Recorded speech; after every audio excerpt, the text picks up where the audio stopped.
ان الحمد للہ نحمده ونستعینه ونستغفره ونعوذ باللہ من شرور انفسنا ومن سیئات اعمالنا من يهده اللہ فلا مضل له ومن يضلل فلا هادی له واشهد ان لا الہ الا اللہ وحدہ لا شریک له واشهد ان محمدا عبدہ ورسولہ اما بعد فإن خیر الحدیث کتاب اللہ وخیر الہدی ہدی محمد صلی اللہ علیہ وآلہ وسلم وشر الامور محدثاتها وكل محدثة بدعة وكل بدعة ضلالة وكل ضلالة في النار.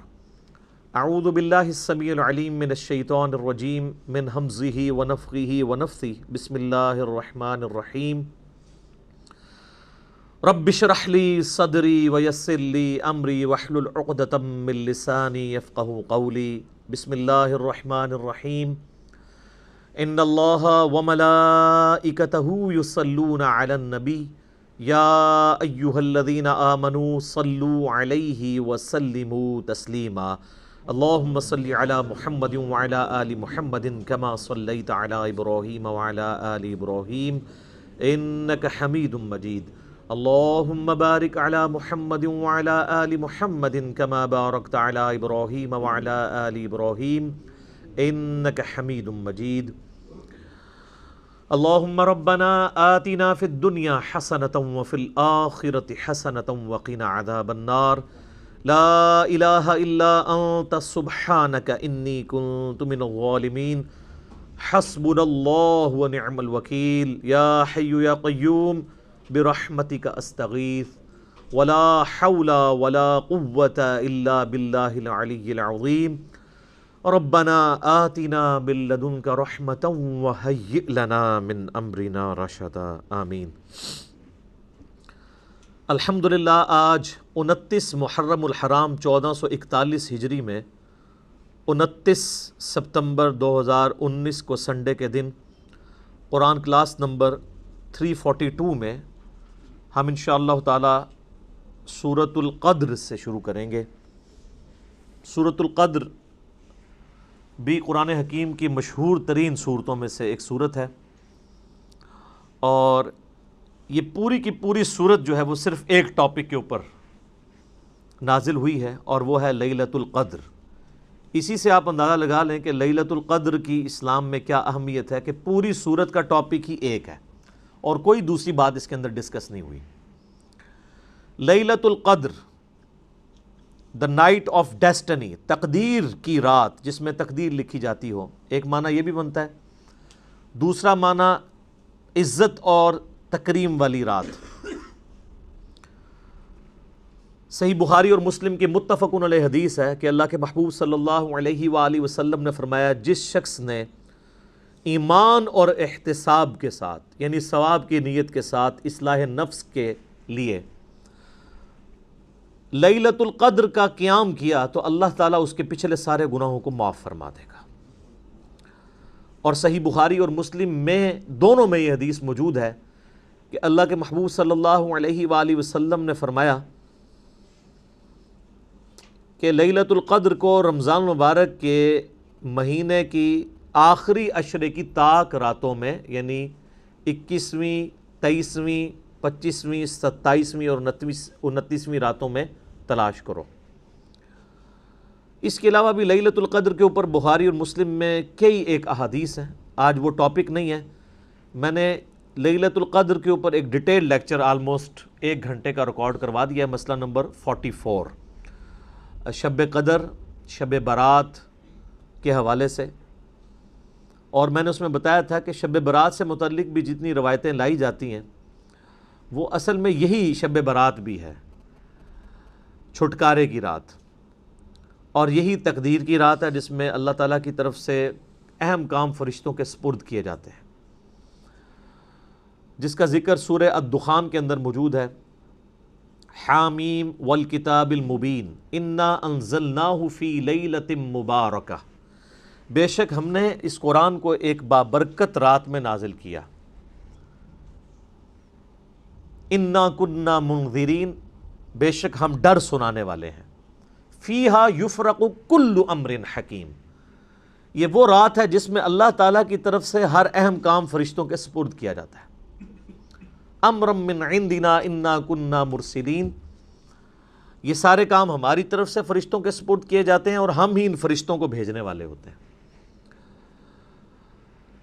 اس کے علاوہ بھی جتنی احادیث ہیں قرآن حکیم میں، آیات آئی ہیں لیلۃ القدر کے حوالے سے، جیسے شہر رمضان الذی انزل فیہ القرآن، وہاں پہ بھی ذکر ہے کہ رمضان کے مہینے میں قرآن نازل ہوا ہے، تو یہ یعنی قرآن کے نزول کی رات شب قدر۔ پھر صحیح مسلم میں حدیث ہے کہ نبی صلی اللہ علیہ وآلہ وسلم ہر پیر کا روزہ رکھا کرتے تھے۔ پوچھا گیا کیوں رکھتے ہیں؟ فرمایا اس دن میں پیدا ہوا اور اسی دن مجھ پہ پہلی دفعہ وحی نازل ہوئی۔ یعنی قرآن حکیم پیر کے دن نازل ہوا، رمضان کے مہینے میں نازل ہوا، جس رات میں نازل ہوا وہ لیلۃ القدر کی رات ہے۔ نبی صلی اللہ علیہ وآلہ وسلم کی پیدائش بھی سوموار کی رات ہوئی ہے، اور اسلام میں رات جو ہے وہ کہتے ہیں یعنی اتوار کی مغرب سے لے کے سوموار کے فجر کا وقت داخل ہونے سے پہلے اس کو سوموار کی رات کہتے ہیں۔ رات پہلے آتی ہے، دن بعد میں۔ اس لیے آپ دیکھیں کہ رمضان شروع ہوتا ہے تو ہم چاند نظر آتا ہے، روزہ تو اگلے دن ہوتا ہے، لیکن قیام اللیل ہم اسی دفعہ ہی کر لیتے ہیں۔ اس کی وجہ یہ ہے کہ وہ رمضان شروع ہو چکا ہوتا ہے، اور جب رمضان کی آخری رات آتی ہے تو چاند نظر آتا ہے تو آپ تراویح نہیں پڑھتے، کیونکہ شوال کا مہینہ شروع ہو چکا ہوتا ہے۔ تو لیلۃ القدر اللہ تعالیٰ کی طرف سے ایک ایسی رات ہے جس میں اللہ تعالیٰ اہم کام جو ہے وہ پورے سال کے کام فرشتوں کے سپرد کرتا ہے۔ کس کے لیے کتنا رزق لکھا جانا ہے، کس کی موت اس دفعہ ہونی ہے، کون سی نئی روحیں جو ہیں وہ جسموں کے ساتھ اس دنیا میں آنے والی ہیں، یہ ساری ڈیٹیلز جو ہیں وہ فرشتوں کے حوالے کی جاتی ہیں اس ایک رات میں۔ یہ پورے سال کا ایک پلان ہے اللہ تعالیٰ کی طرف سے۔ 1000 سال کا پلان بھی ہے جو سورہ السجدہ میں آتا ہے، وہ 1000 سال کا پلان بھی ہوتا ہے اللہ تعالیٰ کا۔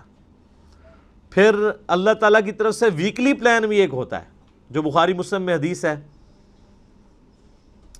صحیح مسلم کے اندر حدیث ہے کہ نبی صلی اللہ علیہ وآلہ وسلم نے فرمایا کہ ہر پیر اور جمعرات کو اللہ کے حضور نامہ اعمال پیش ہوتے ہیں۔ یہ ویکلی پلان ہے۔ پھر روزانہ کا بھی ہے، اور وہ حدیث بخاری اور مسلم دونوں میں ہے کہ نبی صلی اللہ علیہ وآلہ وسلم نے ارشاد فرمایا کہ انسان کے ساتھ جو فرشتے اٹیچ ہیں نا، ان کی تبدیلی کا وقت فجر اور عصر ہوتا ہے۔ جو فرشتے فجر کے وقت آتے ہیں وہ عصر کے وقت واپس چلے جاتے ہیں، اور جو عصر کے وقت آتے ہیں وہ فجر کے وقت واپس چلے جاتے ہیں۔ اور جب واپس جاتے ہیں تو اللہ تعالیٰ ان سے پوچھتے ہیں، حالانکہ اللہ جانتا ہوتا ہے کہ میرے بندوں کو کس حال میں پایا، تو فرشتے کہتے ہیں جب گئے تھے تو فجر کی نماز پڑھ رہے تھے، جب واپس آئے تو وہ عصر کی نماز پڑھ رہے تھے۔ اور جب دوسری پارٹی حاضر ہوتی ہے تو وہ کہتی ہے کہ جب ہم گئے تھے عصر کی نماز پڑھ رہے تھے، اور واپس آئے تو فجر کی نماز پڑھ رہے تھے۔ تو یہ روزانہ کا بھی ایک پلان ہے۔ آپ اس سے اندازہ لگائیں کہ انسان نے اللہ کو سیریس نہیں لیا ہوا، لیکن اللہ نے انسان کو کتنا سیریس لیا ہوا ہے۔ پورے کے پوری پلاننگ، شیڈیول وہ انسانوں کے گرد گھومتا ہے۔ وَمَا خَلَقْتُ الْجِنَّ وَالْإِنسَ إِلَّا لِيَعْبُدُونَ، ہم نے جنوں اور انسانوں کو نہیں پیدا کیا مگر صرف اس لیے کہ وہ ہماری عبادت کریں۔ ہمیں ماننا کافی نہیں ہے، ہماری عبادت بھی کریں، اور عبادت کہتے ہیں ٹوٹل اوبیڈینس کو۔ اللہ کو سارے مان رہے ہیں، اللہ کی ماننا بھی ضروری ہے، پھر عبادت ہوگی۔ اور یہ تمام نبیوں کی بنیادی دعوت ہے۔ وَلَقَدْ بَعَثْنَا فِي كُلِّ أُمَّةٍ رَسُولًا أَنِ اعْبُدُوا اللَّهَ وَاجْتَنِبُوا الطَّاغُوتَ، بے شک ہم نے ہر قوم میں کوئی نہ کوئی پیغمبر بھیجا اسی ایک بنیادی دعوت کے ساتھ کہ عبادت اللہ کی کرنی ہے اور طاغوت سے اجتناب کرنا ہے۔ اللہ کی مخالفت پہ جو لوگ کھڑے ہیں، چاہے وہ شیطان ہو چاہے انسان ہو، ان کی مخالفت کرنی ہے، عبادت کرنی ہے اللہ کی۔ ہمیں جو گھٹی میں چیز دی گئی ہے کہ اللہ کو ماننا کافی ہے، اللہ کی ماننا ضروری ہے، اللہ کو ماننا کافی نہیں ہے۔ اب آ جائیں جی اس طرف سورۃ القدر، باقی ڈیٹیل مسئلہ 44 آپ دیکھ لیں، بلکہ آپ یوٹیوب پہ شب قدر، شب برات یہ لکھیں تو انشاءاللہ سب سے ٹاپ پہ میرے کلپ کھلے گا۔ لاکھوں لوگوں نے یہ ویڈیوز دیکھی ہوئی ہیں میری، اور ساتھ میرا نام لکھ دیں تو آسانی سے یوٹیوب کو پتہ چل جائے گا۔ حافظہ اللہ تعالی. بسم اللہ الرحمن الرحیم.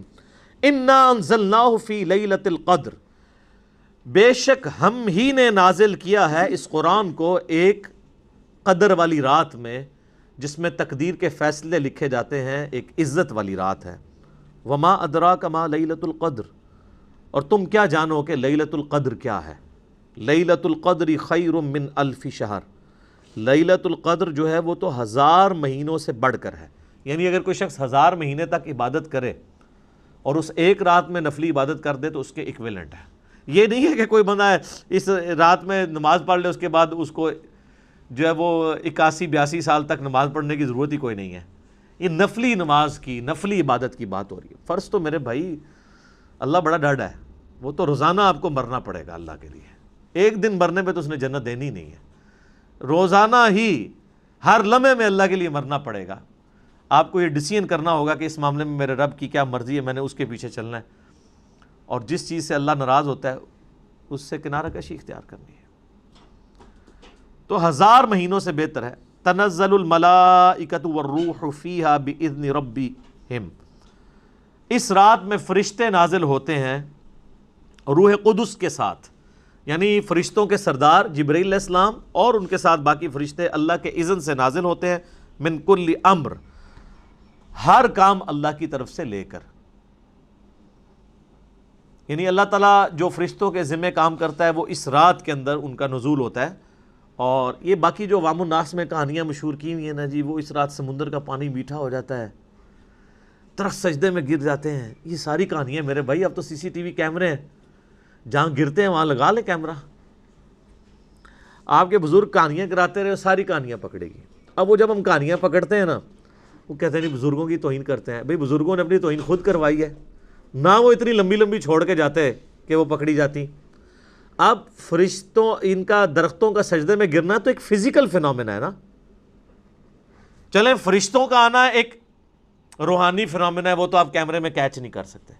لیکن یہ کہنا کہ جی وہ اس رات سجدے میں درخت گر جاتے ہیں تو یہ فزیکل فینومینا ہے نا.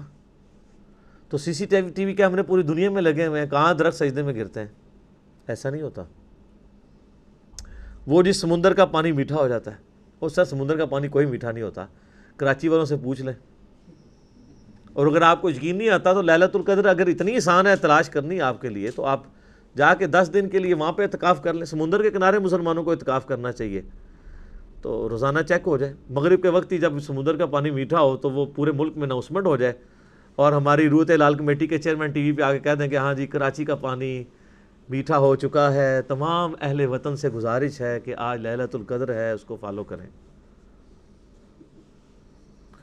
تو یہ ان لوگوں نے کہانیاں لکھیں اور دین کا بہت زیادہ نقصان کیا. اللہ کا شکر ہے کہ یہ سچائی کی آواز اس پلیٹ فارم سے بلند ہوئی ہے کہ لوگ بے دین ہونے سے بچ گئے ہیں.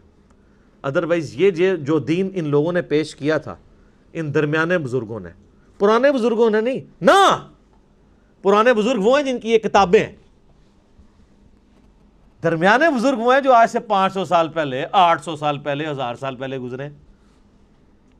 اسلام کو تو نبی علیہ السلام کے ذریعے طاقت ملے ہوئے 1400 سال ہو چکے ہیں. ویسے تو اسلام حضرت آدم کے زمانے سے.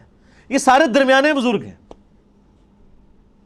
میرا YouTube پہ ایک کلپ بھی ہے، درمیانے بزرگوں اور پرانے بزرگوں میں فرق. یہ جتنے بزرگوں کو کوٹ کرتے ہیں ان میں سے ایک بھی پرانا نہیں ہے. ہاں ہمارے اعتبار سے پرانا ہے، وہ تو 8 سے 500 سال بعد جو ہے وہ غلام احمد قادیانی بھی پرانا ہو جائے گا. لیکن ہم نے جو لوگوں کو بتایا اس کے حساب سے وہ درمیانہ ہی رہے گا. پرانے بزرگ پہلے 300 سال کے ہیں، صحابہ، تابعین، تبع تابعین. بعد میں تو کہانی باز ہیں، ان کی کہانیاں جو ہے وہ پرانے بزرگوں سے ملتی نہیں ہیں. تو ان کو آپ پرانے بزرگ کہنا چھوڑ دیں، درمیانے بزرگ بشکار لیں. تو ان کی کہانیاں پکڑی گئیں اور پتہ نہیں کیا کچھ مشہور کیا ہوا ان لوگوں نے، اور اس کی وجہ سے پھر مصیبت. اچھا پھر لوگ تلاش، وہ کہتے ہیں شب قدر تلاش کرنی ہے. تلاش کر کے کیا نکالنا ہے اس میں سے؟ آپ نے تلاش کرنے سے مراد جو احادیث میں ہے وہ یہ ہے کہ آپ نے اس رات میں عبادت کرنی ہے. وہ تو نبی صلی اللہ علیہ وآلہ وسلم ان کے صحابہ نے بھی رات کو عبادت کی ہے، اور وہ آپ نے 5 کی 5 تاک راتیں زندہ رکھنی ہے عبادت کے ذریعے. یہ نہیں ہونا کہ آپ کو کوئی اشارہ آ جانا ہے یا کچھ چیز نظر آ جانی. صحابہ کو تو کوئی نظر نہیں آئی ہے. بتائیں کس حدیث میں لکھا ہوا ہے کہ کوئی صحابی کہ جی مجھے یہ بڑا ایکسپیرینس ہوا ہے، مجھے پتہ چل گیا کہ یہ رات ہے؟ وہ سارے بیچارے تلاش ہی کرتے تھے۔ بیسیکلی اللہ تعالیٰ نے یہ ایک مسلمانوں کے لیے اس کے اندر ایک اپرچونٹی رکھی ہے کہ چلیں جو پوری رمضان میں باقی راتوں میں قیام اللیل نہیں کر سکا، کم از کم آخری راتوں میں کر لے، اور اسی کے لیے اعتکاف بھی کیا جاتا ہے کہ اللہ تعالیٰ اس کی برکت سے اس کے لیے آسانیوں والا معاملہ کر دے گا۔ بس اس سے زیادہ کچھ بھی نہیں ہے۔ اور سر روزانہ شب قدر ہے آپ کے لیے، تو یہ جو شب قدر کے بارے میں آتا ہے نا کہ فرشتے نازل ہوتے ہیں، آپ نے پڑھا بخاری مسلم میں حدیث ہے کہ روزانہ اللہ تعالیٰ آسمان دنیا پہ نزول فرماتا ہے رات کے تہائی پیر جب رہ جاتا ہے آخر، اور کہتا ہے کوئی مجھ سے مانگنے والا کہ میں اسے عطا کروں، ہے کوئی بخشش مانگنے والا کہ میں اسے بخش دوں، حتیٰ کہ فجر کا وقت داخل ہو جاتا ہے۔ یہ روزانہ ہر رات کو ہوتا ہے۔ صحیح مسلم کے اندر حدیث ہے، سیدنا عثمان ابن عفان رضی اللہ تعالیٰ عنہ علیہ السلام کہتے ہیں کہ نبی علیہ السلام نے فرمایا کہ جو شخص عشاء کی نماز جماعت سے پڑھ لے گویا اس نے آدھی رات کا قیام کیا، اور جس نے پھر فجر کی نماز بھی جماعت سے پڑھ لی تو گویا اس نے پوری رات کا قیام کیا۔ شب قدر کے لیے پوری رات جاگنا بھی کوئی شرط نہیں ہے۔ اگر آپ رمضان کی طاق راتوں میں یا آخری ساری راتوں میں 10 کی 10 راتوں میں عشاء اور فجر کی نماز اس طرح پڑھ لیں کہ آپ کی کوئی رکعت فوت نہ ہو تو آپ نے لیلۃ القدر پا لی۔ اشارے اشورے کوئی نہیں ہونے، نظر کچھ نہیں آنا، ٹھیک ہے؟ یہ نظر آنا، یہ اشارے ہونا بند ہو چکے ہیں ہماری ویڈیوز کی وجہ سے۔ وہ پہلے بھی کچھ نہیں تھا نظر آتا، کہانیاں تھیں، لیکن وہ کہانیاں چیلنج کوئی نہیں کر سکتا۔ اب کوئی کہانی اس لیے نہیں کرتا کہ اب تو میڈیا آ جائے گا سامنے، وہ فوراً پکڑی جائے گی۔ آپ کو پتہ ہے پنجاب ہی کے ایک علاقے میں، نام لیے بغیر میں کہتا ہوں، وہ ایک سینٹ بنانے والی یہ پرفیوم بنانے والی کمپنی تھی، تو ان کا پرفیوم ایکسپائر ہو گیا۔ انہوں نے زمین میں بہت بڑا ایک گڑھا کھود کے اس میں وہ سارا ڈال دیا۔ ظاہر ہے کہ وہ ایک یعنی لائف کے لیے ایک خطرناک چیز ہوتی ہے نا۔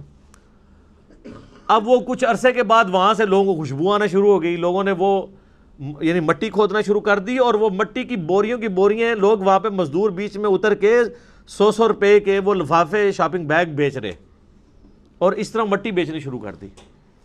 وہ تو ابھی میڈیا کا دور ہے تو پتہ چل گیا، اگر یہی واقعہ آج سے 100 سال پہلے ہوتا نا تو یہ کرامت ہوتی۔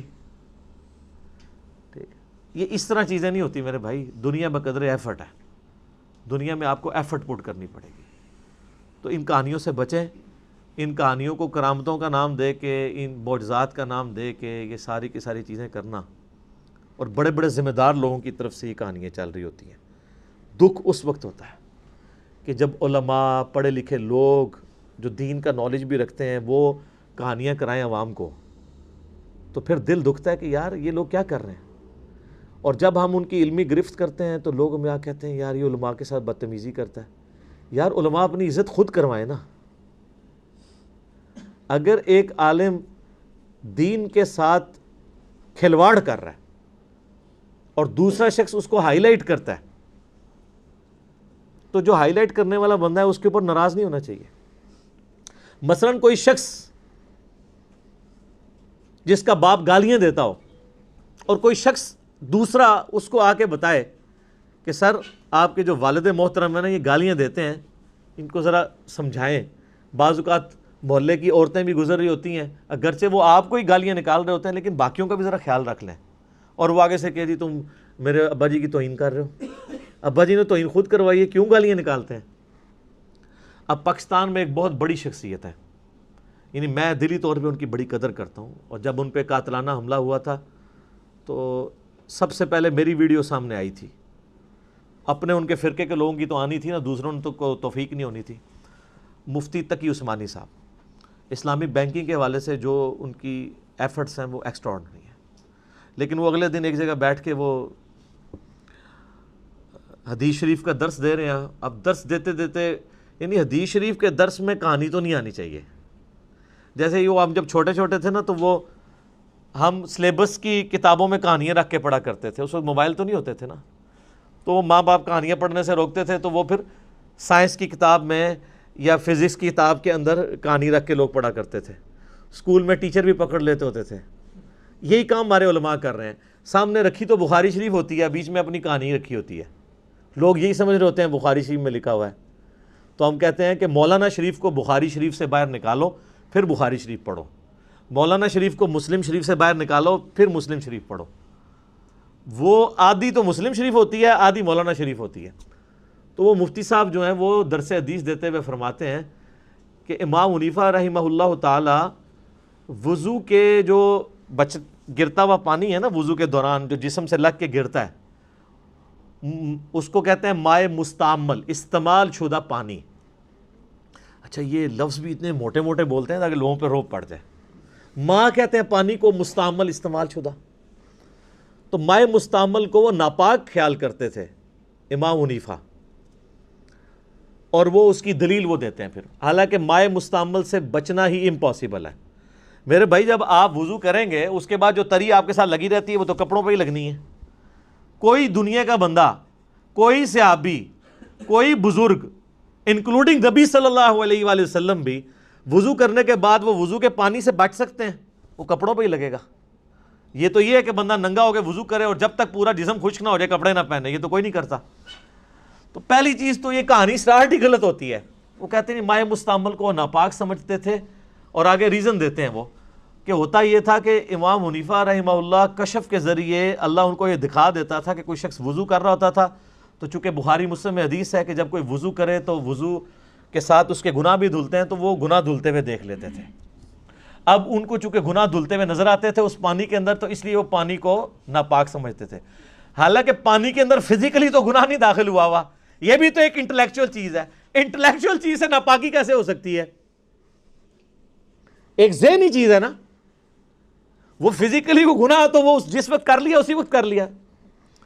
تو ہم نے اس کے اوپر کہا، ہمارا معصومانہ سوال ہے کہ کیا نبی صلی اللہ علیہ وآلہ وسلم کو بھی کبھی وضو کے پانی میں گناہ دھلتے ہوئے نظر آئے ہیں؟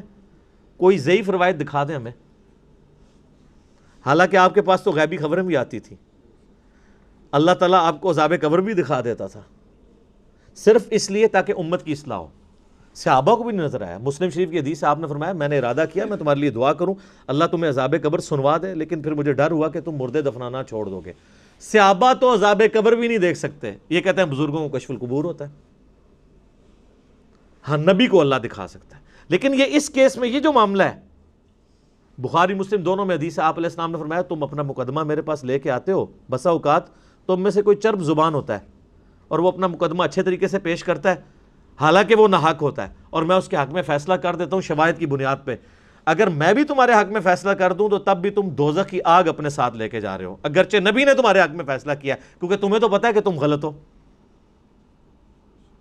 تو نبی الاسلام بھی ظاہر کے اوپر چلتے تھے، جب اللہ دکھا دیتا تھا وہ الگ معاملہ ہے، لیکن ہمیشہ ایسا نہیں ہوتا تھا۔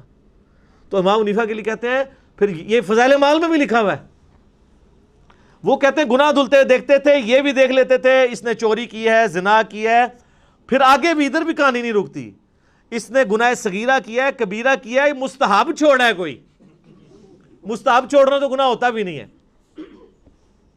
پھر انہوں نے اللہ سے دعا کی کہ یا اللہ میری یہ صلاحیت چھین لے، تو اللہ نے چھین لی۔ اچھا جب ہم کہتے ہیں یار یہ کہتے ہیں اللہ نہیں دکھا سکتا، تو سر بریلوی بھی تو یہی کہتے ہیں نا کہ اللہ چاہے تو ہمارے اولیاء مرنے کے بعد مدد نہیں کر سکتے، ادھر آپ کیوں کرتے ہیں ایسے کر کے؟ وہ بھی تو اللہ کو ہی ڈال رہے ہوتے ہیں بیچ میں۔ اللہ کو ڈالنے سے ہر چیز حلال ہو جاتی ہے؟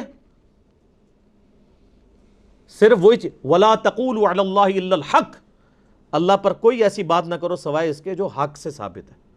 کل کو آپ کہیں گے جی اللہ چاہے تو موسیٰ کو دوزخ میں پھینک دے اور فرعون کو جنت میں لے جائے، تو ہم کیا کہیں گے؟ لعنت اللہ علی الکاذبین، لا تبدیل لکلمات اللہ، اللہ کے کلمات نہیں بدل سکتے، ایسا نہیں ہوگا۔ تو اللہ کو ڈال کے کہتے ہیں کرامت ہوگی، یہ کرامت اس طرح نہیں ہوتی۔ بخاری مسلم کی حدیث ہے کہ نبی صلی اللہ علیہ وآلہ وسلم فرمایا اللہ تعالیٰ ایک گنہگار شخص کو قیامت والے دن اپنے قریب کرے گا اور اس کے ساتھ سرگوشی فرمائے گا، اس کو ایک ایک گناہ اس کا یاد کروائے گا، قریب ہے کہ وہ سمجھے گا مارا گیا۔ اللہ فرمائے گا دنیا میں بھی پردہ رکھا تھا نا، آج بھی پردہ رکھوں گا۔ اللہ تو ستار العیوب ہے، اس اللہ پہ جھوٹ باندھ رہے ہیں امام حنیفہ رحمہ اللہ کے ذریعے۔ آپ لوگ امام حنیفہ کو تو بیچاروں کو پتہ بھی نہیں ہوگا، جیسے حضرت عیسیٰ کو پتہ بھی نہیں ہے کہ عیسائیوں نے کیا کیا ان کے ساتھ۔ وہ اللہ جو ستار العیوب ہے، گناہوں کو پہ پردہ ڈالنے والا ہے، وہ امام حنیفہ کو لوگوں کے گناہ دھلتے ہوئے دکھائے گا، یہ کرامت ہے؟ اس کو کرامت آپ کہیں گے؟ یہ تو توہین ہے اللہ کی، اور جھوٹ باندھ رہے ہیں نبی صلی اللہ علیہ وآلہ وسلم کی تعلیمات کے اوپر، کرامت کے نام کے اوپر۔ ایسے نہیں ہو سکتا۔ صحیح مسلم میں حدیث ہے، جو شخص دنیا میں کسی کے گناہوں پہ پردہ رکھے گا، اللہ تعالیٰ قیامت والے دن اس کے گناہوں پہ پردہ رکھے گا۔ جو اللہ آپ کو یہ کہہ رہا ہے کہ آپ گناہ دیکھ کے بھی کسی پہ پردہ رکھیں، وہ اللہ آپ کو لوگوں کے گناہ دھلتے ہوئے دکھائے گا کہ ہاں تک کو اے کے کردہ جے او کے کردہ جے ویکھ دے رہو، تو پوری رات پھر سوچ دے رہو۔ سب کہانی ہے، سب جھوٹ ہے۔ اور اس کے اوپر مثالیں وہ کہتے ہیں جی وہ سیدہ مریم کے لیے جو ہے نا وہ دیکھیں جی ان کو بے موسمی پھل مل جاتے تھے تو یہ کرامت ہے، بغیر باپ کے حضرت عیسیٰ پیدا ہو گئے۔ یار ان چیزوں کا ان کے ساتھ کیا لینا دینا ہے؟ وہ تو قرآن و حدیث میں آئی ہیں اور اللہ نے ایز اے رول بیان کی ہیں۔ یہ کہیں پہ رول بیان ہوا ہے کہ اللہ تعالیٰ اپنے گناہ بندوں کے گناہوں کو لوگوں پہ ایکسپوز کرنے کی کرامت کروایا کرے گا؟ اس کے الٹ باتیں ملتی ہیں۔ تو سب کی سب کہانی ہے، اور اللہ کا شکر ہے کہانیاں پکڑی گئی ہیں۔ میں نے تو ان کو بہت بڑی بات کی ہے کہ آپ کا یہ عقیدہ ہے نا کہ بزرگ کشف کے ذریعے قبروں کے حال، دلوں کے حال، یہ سب کچھ جان لیتے ہیں، نہ پرانی باتیں۔ میں اپنا میکینیکل انجینئرنگ کا فارمولہ کاغذ پہ لکھ کے دیتا ہوں، دنیا کے مرے ہوئے بزرگ، زندہ بزرگ، قیامت تک آنے والے بزرگ جنہوں نے میکینیکل انجینئرنگ جو ہے نا وہ گورے کی کتابیں پڑھ کے نہیں حاصل کی ہوئی ہے، وہ فارمولہ دیکھ کے پڑھ کے نہیں بتا سکتے۔ دل کا حال تو بڑی دور کی بات ہے۔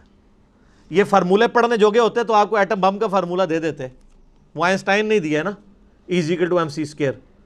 یہ بزرگ جو دلوں کا حال جانتے ہیں اور قبروں کے نیچے دیکھ لیتے ہیں، انہوں نے تیل ہی دریافت کر دیا ہوتا، وہ سر ایڈون نے ہی دریافت کیا نا۔ تیل کیڑے رحمت اللہ علیہ نے کڑیا؟ تو اے کڑی کس رحمت اللہ علیہ نے بنائی ہے؟ اور یہ کیمرہ کس رحمت اللہ علیہ نے بنایا ہے؟ یہ دنیا بقدر ایفرٹ ہے۔ ٹھیک ہوگا جی؟ تو یہ میں نے اس لیے یہاں پہ کلیئر کرنا ضروری سمجھا۔ سلام ہی حتی مطلع الفجر، یہ جو رات ہے یہ سلامتی کی رات ہے یہاں تک کہ فجر کا وقت داخل ہو جائے، یعنی مغرب کے وقت داخل ہونے سے لے کے فجر کا وقت داخل ہونے تک یہ پوری کی پوری رات لیلۃ القدر سلامتی کی رات ہے اللہ تعالیٰ کی طرف سے۔ باقی آپ مسئلہ 44 دیکھ لیں تفصیل کے ساتھ، آپ کو انشاءاللہ معاملات کلیئر ہو جائیں گے۔ اب میرے بھائیوں اگلی سورت جو ہے وہ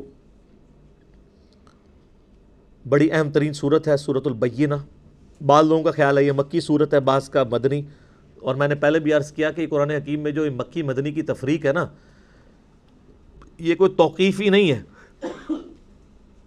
یعنی یہ آراء کے ساتھ ہی ہے۔ کئی صورتیں ایسی ہیں کہ جن کے بارے میں اختلاف پایا جاتا ہے، پھر صورتوں کے اندر بھی اختلاف ہوتا ہے کہ چند آیات مدنی ہوتی ہیں باقی مکی ہوتی ہیں، ایسے بھی ہو سکتا ہے۔ تو اس میں بھی آپ دیکھ لیں، یہ جو میرے پاس مصحف ہے اس میں تو مدنی لکھا ہوا ہے، آپ کے پاس کیا لکھا ہوا ہے؟ مدنی لکھا ہوا ہے، لیکن مکی بھی اس کے بارے میں ملتا ہے، کیونکہ اس کی جو یعنی اسلوب ہے نا سورت کا وہ سارا مکی صورتوں والا ہے۔ اعوذ باللہ من الشیطان الرجیم، بسم اللہ الرحمن الرحیم۔ لم یکن الذین کفروا من اہل الکتاب والمشرکین منفکین حتی تأتیہم البینہ، جن لوگوں نے اہل کتاب میں سے کفر کیا وہ اور مشرکین یعنی بت پرست الگ ہونے والے نہ تھے جب تک کہ ان کے پاس روشن دلیل نہ آ جاتی۔ اور وہ روشن دلیل کیا آئی؟ اللہ کی کتاب اور اس کے محبوب صلی اللہ علیہ وآلہ وسلم کی بعثت، یعنی اللہ تعالیٰ نے اپنی کتاب نازل فرما کر اپنے نبی صلی اللہ علیہ وآلہ وسلم کے ذریعے اہل کتاب کے اندر جو خرابیاں تھیں اور مشرکین کے اندر جو خرابیاں تھیں ان کو واضح کر دیا۔ اہل کتاب کون؟ جیوز اور کرسچن، یہود و نصارہ۔ رسول من اللہ یتلو صحفا مطہرہ، وہ بینہ روشن دلائل کیا ہے؟ رسول ہیں اللہ کے، اللہ کی جانب سے جو تلاوت کرتے ہیں جو پاکیزہ صحیفوں میں لکھی ہوئی چیز ہے، یعنی اللہ کی کتاب جو لوح محفوظ میں، وہی نبی صلی اللہ علیہ وآلہ وسلم کے مبارک دل کے اوپر نازل ہوئی۔ فیہا کتب قیمہ، جس میں لکھی ہوئی ہیں محکم باتیں، سچی باتیں، درست باتیں. وما تفرق الذین اوتوا الکتاب الا من بعد ما جاءتهم البینہ، اور یہ اہل کتاب نے یہ بینہ روشن دلائل آ جانے کے بعد بھی اختلاف کر دیا. حالانکہ ان کو حکم کیا تھا؟ وما امروا الا لیعبدوا اللہ مخلصین لہ الدین، انہیں تو حکم نہیں دیا گیا تھا مگر صرف اس کا کہ وہ عبادت کریں اللہ کی خالص اپنے دین کو اس کے لیے کرتے ہوئے، حنفاء یکسو ہو کر، وَيُقِيمُ الصَّلَاةَ اور نماز قائم کریں، وَيُؤْتُ الزَّكَاةَ اور زکوٰۃ ادا کریں یا تزکیہ نفس کریں، وَذَلِكَ دِينُ الْقَيِّمَةِ اور یہ ہے سچا دین جو قائم ہے. اللہ تعالیٰ نے یعنی اہل کتاب کا ذکر کیا کہ ان کے پاس جو کتابیں موجود ہیں ٹیمپرڈ فارم میں، ان کتابوں میں بھی یعنی تورات اور انجیل کے اندر بھی، یا حضرت موسیٰ کے جو صحائف تھے بنی اسرائیل کے پیغمبروں کے اوپر جو وحی نازل ہوئی، ان میں بھی اللہ تعالیٰ نے وہی دین بیان کیا تھا جو محمد رسول اللہ صلی اللہ علیہ وآلہ وسلم کو کتاب اللہ کی شکل میں دیا ہے. وہی بیسک چیزیں، اس میں بنیادی چیز توحید ہے کہ عبادت کرنی ہے. یہاں پہ بھی ذکر ہے کہ عبادت کرنی ہے، اللہ کو ماننا کافی نہیں، عبادت کرنی ہے اللہ کی، اور اپنے دین کو خالص کر کے، بیچ میں کسی کو شریک نہیں کرنا، نہ کسی فرشتے کو، نہ کسی جن کو، نہ کسی پیغمبر کو، نہ شیطان کو. مسلمانوں کی اکثریت نے شیطان کو شریک کیا ہوا ہے، یعنی اللہ کو بھی مان رہے ہیں اور ساتھ شیطان کی بھی مان رہے ہیں. ماننی بھی پھر اللہ کی ہے. اور یکسو ہو کر اور نماز کو قائم کرنا ہے اور زکوٰۃ دینی ہے، اللہ کی راہ میں خرچ کرنا ہے اور تزکیہ نفس کرنا ہے، اور یہ ہے اصل میں صحیح دین. لیکن حق آ جانے کے بعد بھی ان لوگوں نے دین قبول کرنے سے انکار کیا، اور اس کی ریزن جو ہے وہ اللہ تعالیٰ نے سورہ ال عمران میں بتائی ہے. ان الدین عند اللہ الاسلام، بے شک اللہ کے حضور ایکسیپٹیبل دین قیامت کے دن اسلام ہے. اور پھر اللہ تعالیٰ فرماتا ہے کہ اسلام کے آ جانے کے بعد جو یہود و نصارہ نے اس دین کے ساتھ اختلاف کیا تو وہ بغیم بینہم کی وجہ سے، آپس کی ضد کی وجہ سے کیا. یہ ضد اتنی بری چیز ہے کہ وقت کا پیغمبر موجود ہو تب بھی انسان کو بات سمجھ نہیں آتی. مجھے یہ بتائیں کہ یہ وقت کے جو پیغمبر ہوا کرتے تھے، ان کے مخالفین کون لوگ ہوا کرتے تھے؟ یا اس ایریے کے بڑے بڑے سردار ہوا کرتے تھے یا علماء؟ کبھی عوام الناس نہیں کھڑی ہوئی. بخاری مسلم میں آتا ہے نا وہ جو ابو سفیان کی اور کیسر روم کی گفتگو ہے، تو وہ اس سے سوال پوچھتا ہے بتائیں ایمان کون لا رہا ہے؟ ان کا غریب غریب لوگ ہی لے کے آتے، تقریباً نہیں لے آنا ہے نا، کیونکہ غریب تو پہلے ہی پیسرے ہوتے ہیں. ان کو تو امید کی کرن نظر آتا ہے پیغمبر کہ چلو یہ ہمیں کوئی انصاف دلوائے گا. امیر لوگ سٹیک پہ لگے ہوتے ہیں، ان کی چودراہٹیں ختم ہو رہی ہوتی ہیں، سرداروں کی سرداریاں ختم ہو رہی ہوتی ہیں. وہ تو پیغمبروں کے پھر مخالفین بنتے ہیں نا، اور علماء بھی. حضرت عیسیٰ علیہ السلام کی مخالفت کس نے کی تھی؟ علماء یہود نے. یہ یروشلم کے اندر جب عیسیٰ علیہ السلام بیت المقدس میں جا کے دعوت توحید بلند کیا کرتے تھے تو ان کی مخالفت پہ کون کھڑا ہوتا تھا؟ علماء یہود. تو مولوی انی پیڑی شاہ ہے کہ پیغمبروں کے خلاف کھلول جاندہ جے، پوائنٹ ٹو بی نوٹڈ. اور یہ اتنی بری کیٹیگری ہے کہ ان کو پیغمبر بھی آ کے سمجھائے نا تو یہ بات نہیں ماننے کے لیے تیار ہوتے ہیں، الٹا یہ انبیاء کی توہین کرنا شروع کر دیتے ہیں. ہمارے نبی علیہ السلام کی مخالفت کس نے کی ہے مدینے میں؟ پہلے اوس اور خزرج کو یہ یہودی کہا کرتے تھے کہ وہ آخری نبی آئیں گے تو ہم ان کے ساتھ مل کے تمہارے ساتھ قتال کریں گے، پوری دنیا پہ ہماری حکومت ہوگی. اور جب نبی علیہ السلام آ گئے تو یہ یہودی مخالف ہو گئے. تو یہود کے علماء تھے. کیوں؟ وہ کہتے تھے کل کا چھوکرا آ کے ہمیں سمجھا رہا ہے. نبی علیہ السلام تو ان کے بچوں کی جگہ تھے نا. جہاں 70-80 سال کے سفید داڑھیوں والے مولوی بیٹھے ہوں یہودیوں کے، وہاں ایک 50 سال کا کالی داڑھی والا بندہ چلا جائے تو وہ بچے ہی ہیں، کہیں گے یہ کالی داڑھی والا سفید داڑھی، اتنے بڑے بڑے بزرگ پاگل ہیں.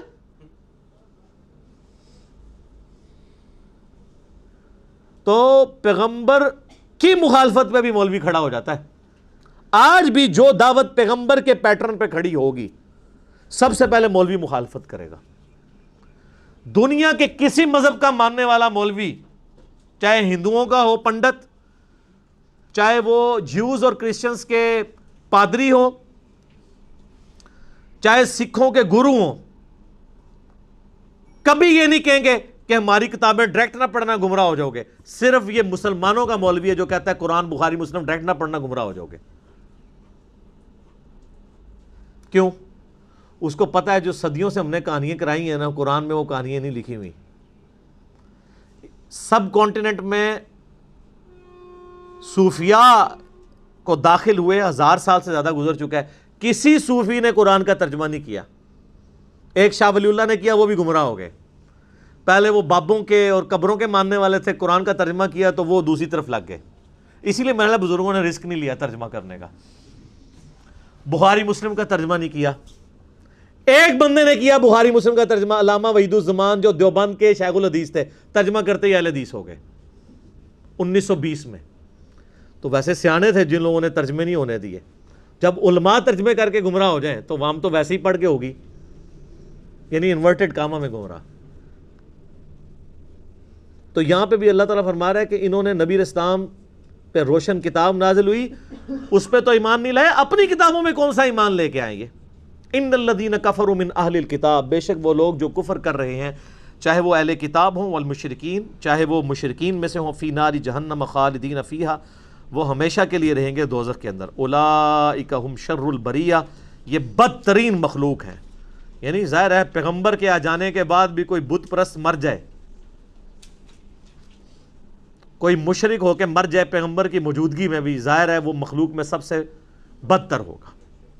جب پیغمبر وقت دنیا میں موجود ہوتے ہیں اس وقت حق بالکل روشن سب کو نظر آ رہا ہوتا ہے. آج تو چلے 1400 سال گزر گئے ہیں، ہر فرقے نے اپنے اپنے بزرگوں کی کتابیں لے کے چل رہے ہیں. اب وہ صدیوں سے لوگ اپنے اپنے لگے ہوئے ہیں. یہاں تو حق پھر بھی تھوڑا سا ایک عام بندے کے لیے پہنچنا مشکل ہے، ناممکن نہیں ہے اگر اس کی نیت ہے تو. لیکن جب پیغمبر دنیا میں موجود ہوں تب تو کوئی دوسری رائے نہیں ہوتی ہے. پھر بھی پیغمبر کی موجودگی کے باوجود کوئی شخص گمراہ رہ جائے اور اسی طریقے سے دنیا سے چلا جائے تو اس سے بڑا بدبخت نہیں. اس لیے اللہ تعالیٰ نے فرمایا کہ یہ کافر جو ہیں، چاہے اہل کتاب میں سے ہوں چاہے مشرکین میں سے، ہمیشہ کے لیے دوزخ میں رہیں گے اور یہ بدترین مخلوق ہیں. اچھا، اس سے یہ بھی پتہ چل گیا کہ بعض لوگوں کی طرف سے یہ بھی ہنگامہ کھڑا کیا گیا نا کہ وہ جنت تو ہمیشہ کے لیے، دوزخ ہمیشہ کے لیے نہیں ہے. میرا یوٹیوب پہ ایک کلپ بھی ہے، کیا دوزخ ہمیشہ رہے گی؟ رپلائی ٹو جاوید احمد غامدی صاحب. ان کا یہ موقف ہے کہ نہیں، ایک نہ ایک وقت آئے گا دوزخ ختم کر دی جائے گی. اور یہ صرف ان کا موقف نہیں ہے، امام ابن تیمیہ کا بھی یہی موقف ہے، محی الدین ابن عربی کا بھی یہی موقف ہے. یعنی بریلوی دیوبندیوں کے بزرگ محی الدین ابن عربی وحدت الوجود کے بانی، اور اہل حدیثوں کے بزرگ ابن تیمیہ، ان کا بھی یہی موقف ہے. لیکن ہوگا کہ جب یہ کلپ غامدی صاحب کا سامنے آتا ہے تو مولوی غامدی صاحب کو غلط کہتے ہیں، اپنے ابوں کو نہیں کہتے. تو پھر اس کا نقصان کیا ہوتا ہے؟ ان کے ماننے والے کہتے ہیں کہ یار آپ کا ابا کرے وہی بات اور رحمت اللہ علیہ، ہمارا زندہ کرے تو لعنت اللہ علیہ. آپ کو تھا نا پچھلے دنوں ایک کلپ آیا غامدی صاحب کا، میں نے بھی ان کا رد کیا تھا. وہ کہتے تھے غیر محرم عورت سے آپ مسافہ کر سکتے ہیں. تو اب مولویوں نے بڑا ہنگامہ کھڑا کیا. ان کے ایک اسٹوڈنٹ ہیں جو خود تقی عثمانی صاحب کے مدرسے سے پڑھے ہوئے ہیں، اور دیوبند کے سب سے بڑے بزرگ سب کانٹیننٹ میں سرفراز خان صفدر صاحب کے پوتے عمار خان ناصر گجرانوالہ میں، وہ زاہد الراشدی صاحب کے بیٹے، سب سے بڑا علماء دیوبند کا خاندان ہے پاکستان میں. ان کا جو تیسری نسل میں بندہ ہے وہ غامدی صاحب کے ساتھ اٹیچ ہو گیا، حالانکہ پڑھا وہ دیوبند سے ہوا ہے، ان کے یعنی مدرسے سے. تو اس نے کیا کیا؟ اس نے فقہ حنفی کی ساری عبارتیں جس میں اس سے بھی زیادہ غلیظ باتیں لکھی تھیں کہ آپ غیر محرم عورت کے ساتھ کیا کیا کر سکتے ہیں، وہ فیس بک پہ لگا دی. اس نے کہا غامدی صاحب نے تو ہاتھ ملانے کا کہا، آپ کے بزرگ تو پتہ نہیں کہاں کہاں. میں یہ علماء کی جرت ہے کہ اس طرح کی گندی باتیں کر سکتے ہیں، میں تو وہ غلیظ زبان بھی استعمال نہیں کر سکتا. تو وہ تو کہاں کہاں ہاتھ لگواتے رہے، وہ انہوں نے پکڑ کے فیس بک پہ لگا دی. تو خرابی جو ہوئی ہوئی ہے نا جی شروع سے یہ جہاں پہ تو جب آپ کو کوئی بھی نئی خرابی نظر آئے نا، آپ اس کو ڈیپ ڈگ کر لیا کرے، کام پچھلے نے ڈالا ہوتا ہے، وہ صرف اس کو ریپریزنٹ کر رہا ہوتا ہے، پریزنٹ کر رہا ہوتا ہے، ریپریزنٹیٹیو ہوتا ہے وہ۔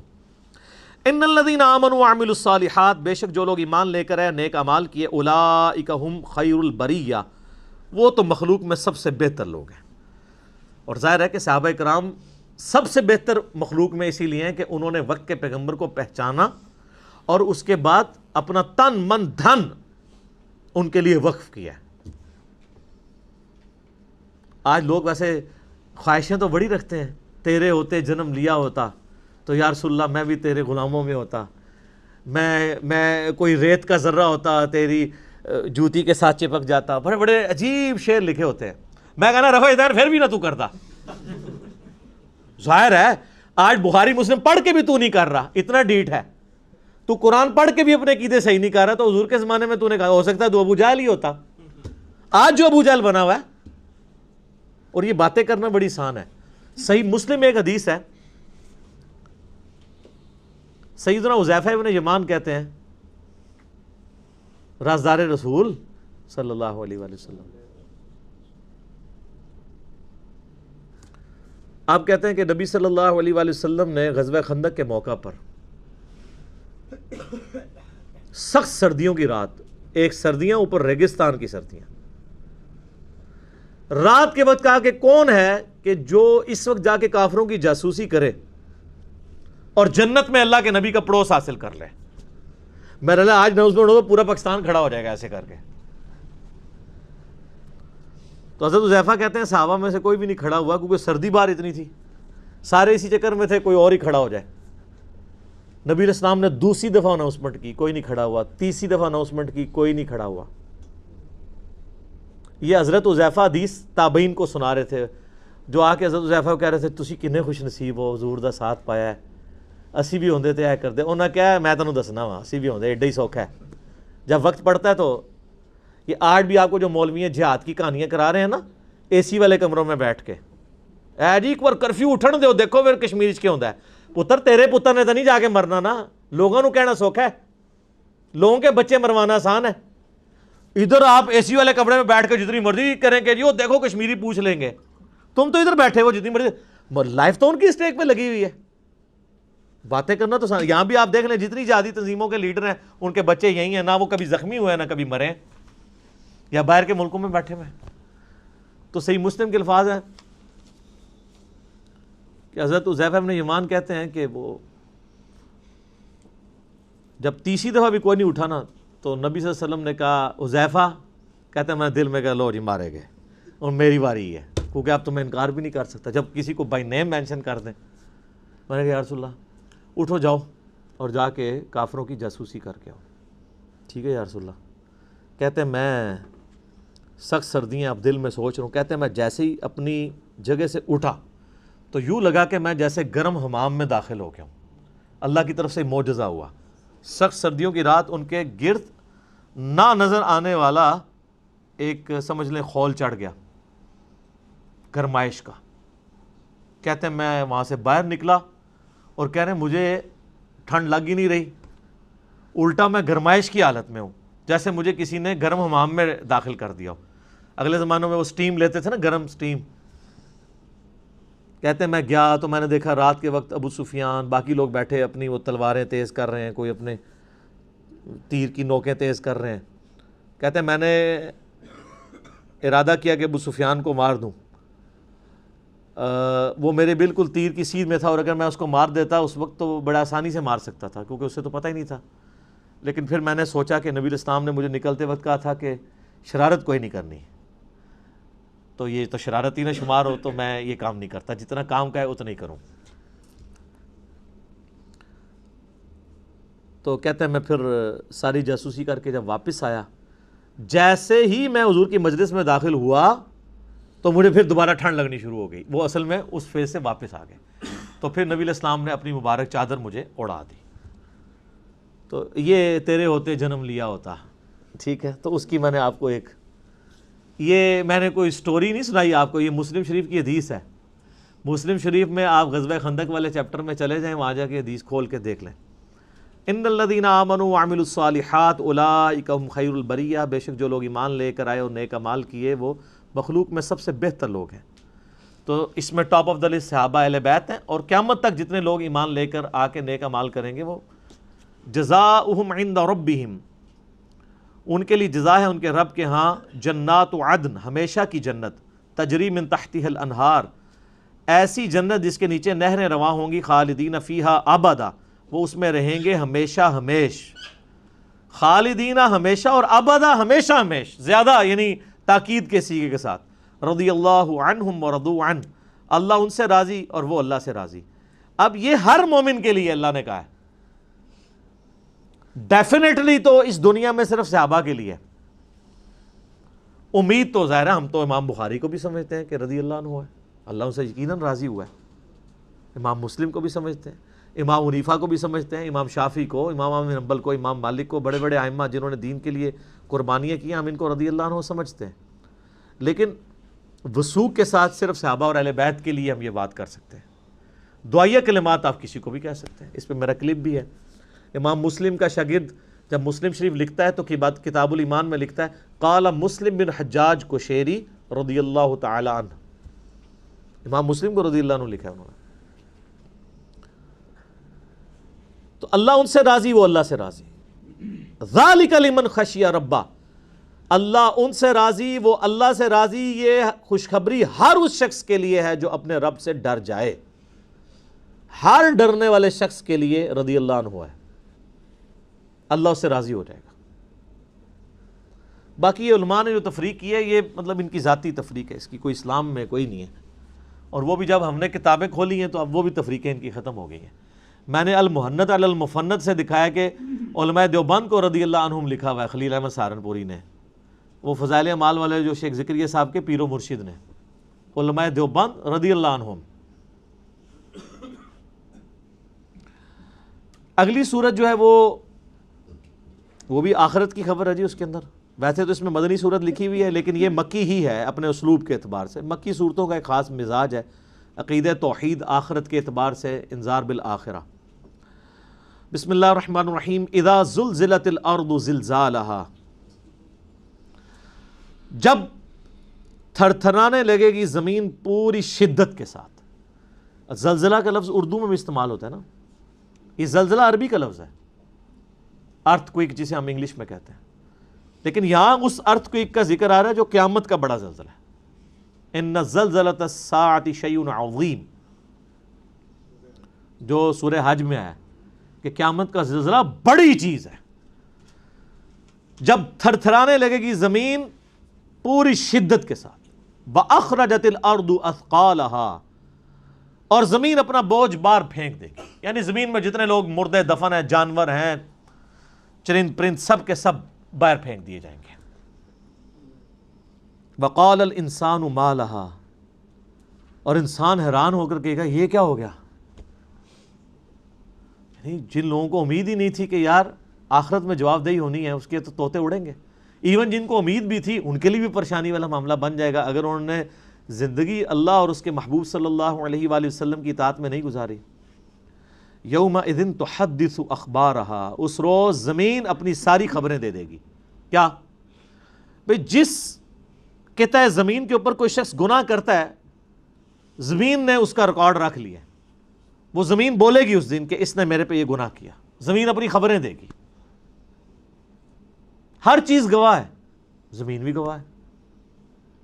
بِأَنَّ رَبَّكَ أَوْحَىٰ لَهَا، آپ کے رب نے اسے یوں ہی حکم بھیجا ہوگا، یعنی اللہ اس کو زبان دے دے گا، جو سورہ حمیم سجدہ میں آتا ہے کہ انسان کی کھالیں، جسم کے اعضاء بھی اس کے خلاف گواہی دیں گے، تو انسان پھر کہے گا کہ تم لوگ میرے خلاف گواہی دے رہے ہو، تمہیں کس نے زبان دی؟ تو پھر یہ ساری چیزیں کہیں گی کہ ہمیں اس نے زبان دی جس نے ہر ایک چیز کو زبان دی ہوئی ہے۔ دنیا میں ڈورمنٹ پوزیشن میں، آخرت میں ہر چیز کو زبان لگ جائے گی۔ یومئذ یصدر الناس اشتاتا، اس روز پلٹ کر آئیں گے لوگ گروہ در گروہ، لیروا اعمالہم، تاکہ انہیں دکھا دیے جائیں ان کے اعمال، گروہوں کی شکل میں اٹھائے جائیں گے۔ اچھا، یہ سورہ الزمر، زمر بھی کہتے ہیں گروہ، اس میں بھی آتا ہے کہ جنتی بھی گروہ کی شکل میں جنت میں داخل کیے جائیں گے اور دوزخی بھی گروہ کی شکل میں۔ اس کے پیچھے حکمت کیا ہے؟ دنیا میں جو کہیں بھی لگا ہوا ہے نا کوئی اس نے اپنا لیڈر بنایا ہوا ہے۔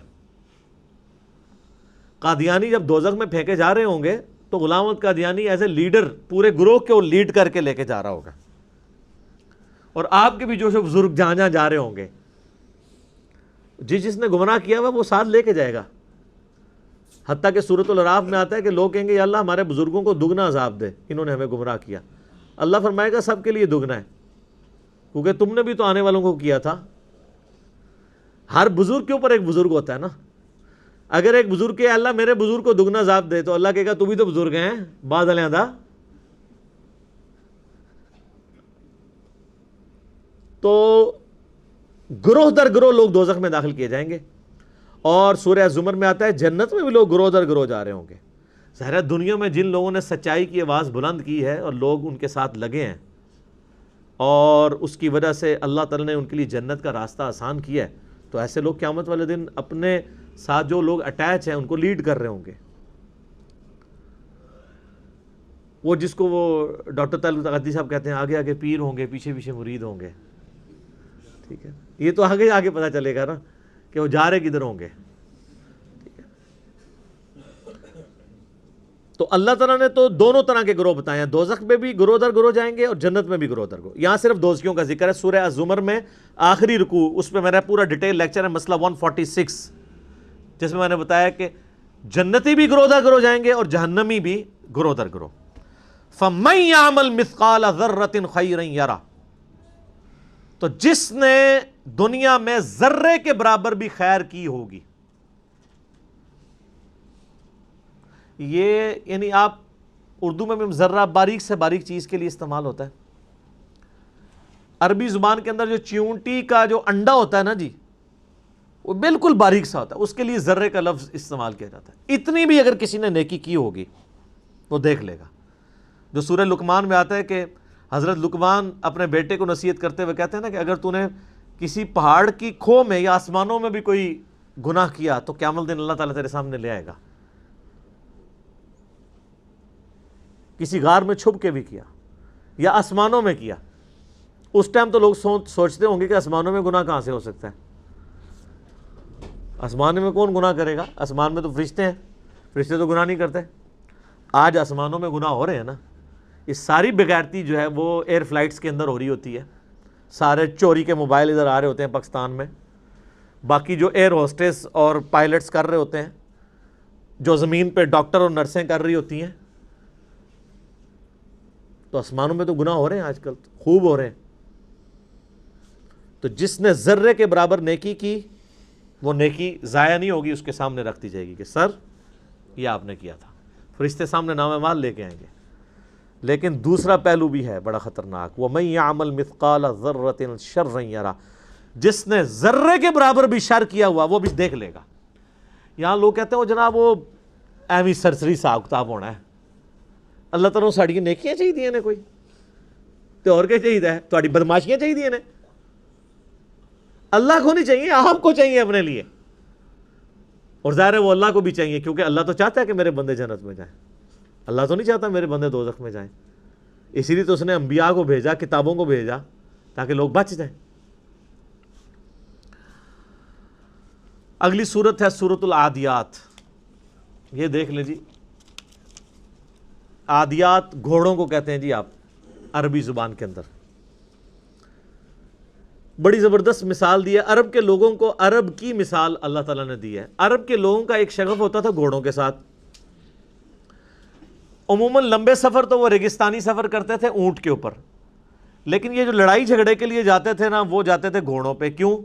اونٹ پہ جائیں گے تو پیچھے سے کوئی گھوڑے پہ آئے تو آپ کو پکڑ ہی لے، کیونکہ گھوڑا بہت تیز چلتا ہے، بھاگتا ہے، اونٹ اتنا تیز بھاگ نہیں سکتا۔ تو یہ لوٹ مار عرب کے قبائل جب دوسرے علاقوں میں جا کے کرتے تھے تو کیا کرتے تھے، وہ بالکل صبح کے وقت نا، سحری کے وقت، فجر کا وقت داخل ہونے سے 1-1.5 گھنٹہ پہلے، جب بالکل غفلت کا عالم طاری ہوتا ہے، اس وقت وہ گھوڑوں پہ سوار ہوتے تھے، دوسرے قبیلوں میں جا کے لوٹ مار کر کے واپس آ جاتے تھے۔ ان کو سنبھلنے کا موقع بھی نہیں ملتا تھا، کیونکہ رات کا آخری پہر ایسا ہوتا ہے کہ اس وقت ہر بندہ ہی سویا ہوتا ہے، چوکیدار بھی سو جاتے ہیں اس وقت۔ پوری رات جو مریض کھوں کھوں کرتا رہتا ہے نا، وہ بھی فجر کی اذانوں سے پہلے سو جاتا ہے. یہ آپ نوٹ کر لیں، وہ ٹائم ہی ایسا ہے. پوری رات جس کو نیند نہیں آتی نا، اس کو بھی اس وقت آ جاتی ہے. وہ غفلت کا وقت ہوتا ہے. تو اس وقت عرب کے لوگ جا کے گھوڑوں پہ سوار ہو کے نا تو جا کے لوٹ مار کرتے تھے. اللہ تعالیٰ نے عرب کے لوگوں کو ان کی ایک مثال دی ہے کہ یہ جو گھوڑے ہیں تم نے پالے ہوئے، ان کو صرف تم کھانا کھلاتے ہو، لیکن یہ اتنے وفادار ہیں تمہارے کہ اس کھانے کے عوض اپنی جان بھی اسٹیک پہ لگا دیتے ہیں. سر یہ جب جنگیں لڑی جاتی تھیں تو خالی بندے تو نہیں مرتے تھے، گھوڑے تو پہلے مرتے تھے. جب تیر چل رہا ہے بڑی چیز کوئی پہلے لگے گا نا، گھوڑا اتنا بڑا ہے، بندہ تو چھوٹا سا اوپر بیٹھا ہوا ہے. جب تلوار لگتی تھی بندے مرتے تھے تو گھوڑوں کی بھی ٹانگیں کٹتی تھی، ان کے گلے بھی کٹتے تھے. تو اللہ نے ان گھوڑوں کی مثال دی ہے کہ وہ گھوڑے جن کو صرف تم تھوڑا سا کھانا کھلا کے ان کی مالش کرتے ہو، وہ تو اتنے وفادار ہیں کہ تمہارے لیے اپنی جان دینے کے لیے بھی تیار ہو جاتے ہیں. گھوڑوں کو تو اس سے کوئی غرض نہیں، آپ لوٹ مار کرنے جا رہے ہیں، گھوڑوں کی کوئی دشمنی ہوتی ہے؟ جنگ یرموک میں اگر صحابہ گھوڑوں پہ بیٹھ کے گئے ہیں تو ان عرب کے گھوڑوں کی تو رومن امپائر کے ساتھ کوئی دشمنی نہیں تھی. کیا تھی؟ لیکن وہ اپنے مالک کی وجہ سے اپنی لائف سٹیک پہ لگاتے ہیں. تو اللہ نے کہا ہے یہ دنیاوی مثال تمہیں سمجھانے کے لیے کافی ہے کہ گھوڑے تو اتنے وفادار ہیں، حالانکہ تم نے ان گھوڑوں کو پیدا نہیں کیا، صرف کھانا کھلایا ہے. اور تم اپنے رب کے اتنے نافرمان ہو. تمہیں تو اس رب نے پیدا بھی کیا، تمہیں ہر طرح کی نعمتیں دی ہیں، اور تم تو گھوڑے جیسے بھی نہیں ہو سکے، جانوروں سے بھی بدتر ہو تم. اولئک کالانعام بل ہم اضل، یہ چوپایوں کی مانند ہے بلکہ اس سے بھی گئے گزرے. سر اس صورت کے اندر کیا سوز و گداز، کیا رکت ہے کہ تم گھوڑوں کے مانند بھی نہیں ہو سکے. گھوڑے کو صرف کھانا کھلاؤ تو وہ تمہارے لیے جان بھی دے دے میدان جنگ میں. اور اللہ جس نے تمہیں پیدا کیا، ہر طرح کی نعمت دی، تم 5 وقت کی نماز پڑھنا بھی تمہارے لیے مشکل ہے اس کے لیے. والعادیات ضبحا، مجھے قسم ہے تیز دوڑنے والے گھوڑوں کی، جب ان کے سینے سے آواز نکل رہی ہوتی ہے، سو ہوئے انہوں نے تیز جب وہ چل رہے ہوتے ہیں. فالموریات قدحا، جب وہ پتھروں سے آگ نکال رہے ہوتے ہیں سم مار کے. جب پتھریلی زمین پہ بھاگتے تھے تو ان کے پاؤں کے ناخنوں کے نیچے، آپ کو پتا نا وہ نیچے لگائے ہوتے ہیں لوہے کی، تاکہ وہ سمیں لگائی ہوتی ہیں تاکہ ان کے وہ ناخن گھس نہ جائیں. تو وہ جب سر پر دوڑتے تھے نا تو چنگاریاں اڑتی تھی. فالمغیرات صبحا، پھر جب وہ صبح کے وقت اچانک حملہ کرتے ہیں جا کے. فاثرن به نقعا، پھر جب وہ گرد و غبار اڑاتے ہوئے واپس آتے ہیں. فوسطن به جمعا، اور جب وہ دشمن کے لشکر میں آگے تک گھس جاتے ہیں. سر وہ اپنی لائف سٹیک پہ لگا دیتا ہے اپنے مالک کے لیے، صرف اس لیے کہ اس نے مجھے کھانا کھلایا ہوا ہے. اتنا وفادار ہوتا ہے. ان الانسان لربہ لکنود، بے شک انسان ہی اپنے رب کا بڑا ناشکر ہے. گھوڑے ناشکرے نہیں ہیں. گھوڑے اپنے مالک کے ساتھ وفاداری کرتے ہیں، اس مالک کے ساتھ جو صرف کھانا کھلاتا ہے. اور انسان اس مالک کے ساتھ بے وفائی کرتا ہے جس نے اسے پیدا بھی کیا اور ہر طرح کی نعمتیں دی ہیں، صرف کھانا نہیں کھلایا. وَإِنَّهُ عَلَى ذَلِكَ لَشَهِيدٌ، اور بے شک انسان خود اس بات پر گواہ ہے کہ وہ اپنے رب کا بڑا ناشکرا ہے. یہ کسی کو پوچھنے کی ضرورت نہیں ہے، ہر انسان کو پتا ہے کہ میں کیا کر رہا ہوں. کسی سے سرٹیفکیٹ لینے کی ضرورت نہیں ہے. ہر شخص اپنے گریبان میں جھانک کے دیکھ سکتا ہے کہ میں اپنے رب کے لیے کتنی کمٹمنٹ رکھتا ہوں. مسلم شریف کی حدیث ہے، گناہ وہ جو تیرے دل میں کھٹکے اور تو اس بات سے ڈرے کہ لوگوں کو پتہ چل جائے. پھر بھی لوگ مجھے آ کے مسئلے پوچھ رہے ہوتے ہیں، جناب کہ لی بھائی آپ کا کیا خیال ہے؟ میں پوچھتا ہوں جی آپ کا کیا خیال ہے؟ غلط ہی لگتا ہے تو ہی غلط ہے. اکثر گناہ تو آپ کو پتہ ہوتا ہے یہ گناہ ہے، دل میں کھٹک جاتے ہیں. اور جامع ترمذی میں حدیث ہے، حسن بن علی کہتے ہیں کہ نبی علیہ السلام نے فرمایا تھا کہ جو چیز تمہیں شک میں ڈال دے اسے چھوڑ دو. نیکی اطمینان دیتی ہے اور جو جھوٹ ہے وہ انسان کو شک میں مبتلا کر دیتا ہے. غلط کام تو خود اندر ضمیر بول کے کہتا ہے. مسلم شریف کی حدیث ہے کہ لیے مؤمن کے لیے ایک چھوٹا سا گناہ بھی ایسا ہے کہ اس کے سر پہ کوئی پہاڑ رکھتے، اور منافق کے لیے بڑے سے بڑا گناہ ایسا ہی ہے کہ جیسے ناک پہ مکھی بیٹھی تھی اڑا دی. اس سے زیادہ اس کو جو ہے اس کو باردر نہیں کرتا وہ. اور بے شک انسان اس پر گواہ ہے. وَإِنَّهُ لِحُبِّ الْخَيْرِ لَشَدِيدٌ، اور بے شک مال کی محبت اس میں بہت زیادہ ہے. اصل چیز ہی یہی ہے سر، ساری بیماریوں کی جڑ مال ہے. اور جامع ترمذی میں حدیث ہے ہر امت کا کوئی نہ کوئی فتنہ تھا. ویسے تو ہمیشہ ہی مال فتنہ رہا ہے، لیکن نبی علیہ السلام کی امت کا تو اسپیسیفک فتنہ مال ہے. آپ نے فرمایا کہ ہر امت کا کوئی بڑا فتنہ تھا، میری امت کا سب سے بڑا فتنہ مال ہے. اور بخاری و مسلم میں وہ حدیث بڑی رقت انگیز ہے جو آپ نے اپنی وفات سے 1 مہینہ پہلے خطبہ دیا. شہدائے احد کے قبرستان میں جا کے دوبارہ نماز جنازہ پڑھ کے قبرستان میں صحابہ کو ڈرایا اور کہا کہ دیکھنا میں تمہارا پیش رو ہوں، میں اپنے حوض کوثر کو اس وقت بھی دیکھ رہا ہوں. مجھے اپنے بعد تم سے یہ خطرہ نہیں ہے کہ تم شرک کرنے لگو، لیکن مجھے یہ ڈر ہے کہ تم دنیا کے مال کی محبت میں پڑ جاؤ گے اور پھر ایک دوسرے کو قتل کرو گے جس طرح اگلوں نے کیا، اور پھر تم بھی تباہ و برباد کر دیے جاؤ گے جیسا کہ اگلے.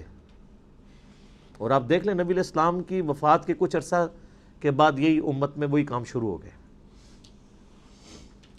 افلا يعلم اذا بعثر ما في القبور، کیا انسان اس وقت کو نہیں جانتا جب اسے قبروں سے نکال لیا جائے گا؟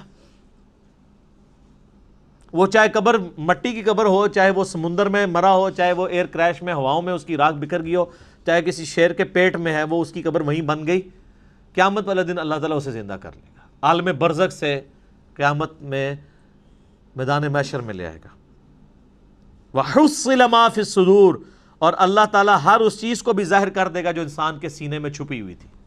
اگر کسی نے کوئی نیکی کا کام بھی کیا ہے نا کسی کو دکھانے کے لیے، تو دنیا میں تو وہ ضرور سخی ہوگا، لیکن اللہ کے حضور 0 سے ملٹیپلائی. وہ مسلم شریف میں بڑی لمبی حدیث ہے، قیامت والے دن ایک سخی کو، ایک شہید کو اور ایک عالم کو بلایا جائے گا، قرآن کے قاری کو.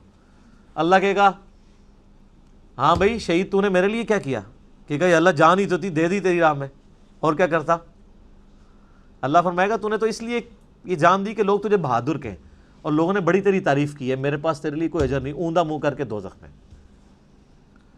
پھر سخی کو اللہ بلائے گا، کہے گا یا اللہ میں نے دیکھ کتنا کچھ تیری راہ میں خرچ کیا، میں نے تو مسجدوں میں یعنی وضو خانے کے اوپر نیم پلیٹ بھی لگوائی تھی کہ فلاں سیٹ صاحب نے وضو خانہ بنوایا ہے، لوگوں سے پوچھ لو، یہ میں اس کی تشریح کر رہا ہوں آگے.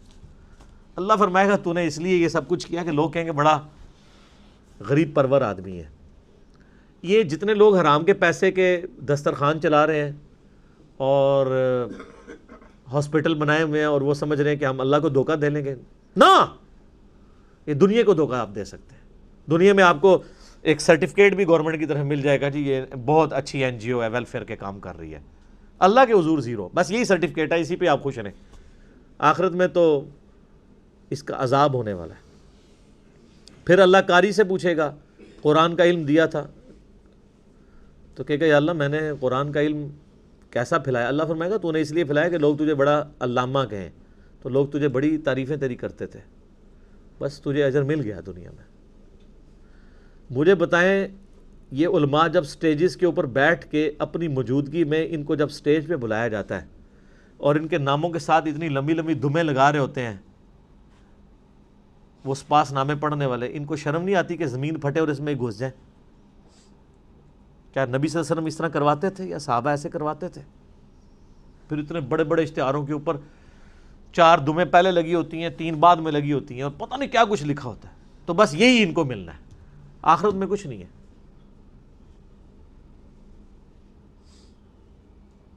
میں علماء سو کی بات کر رہا ہوں، علماء حق کی نہیں.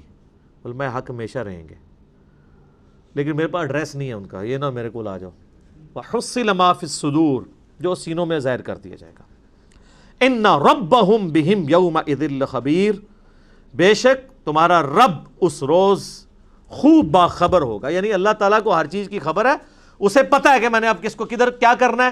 اس نے دنیا میں بڑے بڑے دعوے کیے تھے، لین حاضر کریں گے کہ ہاں جی یہاں تو لوگ بڑے بڑے دعوے کرتے ہیں، کہتے ہیں ہمارے پیر صاحب جنت میں لے جائیں گے.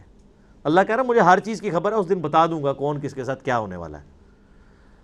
اللہم اجرنا من النار، اللہم اجرنا من النار، اللہم اجرنا من النار. اللہ تعالیٰ سے دعا ہے جو حق بات میں نے کہی اللہ تعالیٰ ہمارے دلوں میں راسخ فرمائے. اگر جس بات میں میرے منہ سے کوئی غلط بات نکل گئی اللہ تعالیٰ ہمارے دلوں سے معاف کر دے. اللہم صلی علی محمد وعلی آل محمد کما صلیت علی ابراہیم وعلی آل ابراہیم انک حمید مجید۔ اللہم بارک علی محمد وعلی آل محمد کما بارکت علی ابراہیم وعلی آل ابراہیم انک حمید مجید۔ اللہ تعالیٰ جو حق بات ہم نے کہی سنی اس کو دوسرے مسلمانوں تک پہنچانے کی بھی توفیق عطا فرمائے۔ سبحانک اللہم وبحمدک اشہد ان لا الہ الا انت استغفرک واتوب الیک وما علینا الا البلاغ المبین۔ جزاکم اللہ خیرا۔